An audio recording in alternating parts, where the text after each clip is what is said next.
സ്നേഹിച്ചു അല്ലേ? അങ്ങനല്ലേ പാടുള്ളൂ.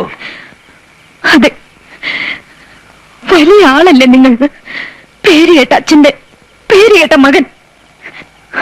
ഞാനാരാ? നിസ്സാരയായ ഒരു പെണ്ണ്. പക്ഷെ ഒന്ന് മനസ്സിലാക്കുക, എന്റെ ഉള്ളിലുണ്ട് ചെറിയ ചില ജയങ്ങൾ ആഗ്രഹിക്കുന്ന ഒരു മനസ്സ്. അതിനെനിക്ക് തൃപ്തിപ്പെടുത്തിയേ പറ്റൂ. നിങ്ങൾ എന്നെ റീൽസ് ചെയ്യാൻ അനുവദിക്കാതായപ്പോ കളങ്കപ്പെട്ടത് ദൈവദത്തമായ ഒരു കലയാണ്.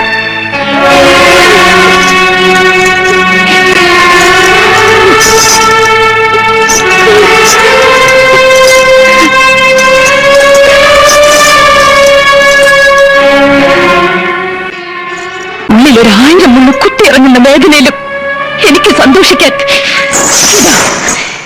ഞാനിതിവിടെ ഉപേക്ഷിക്കാണ് എന്നേക്കുമായി.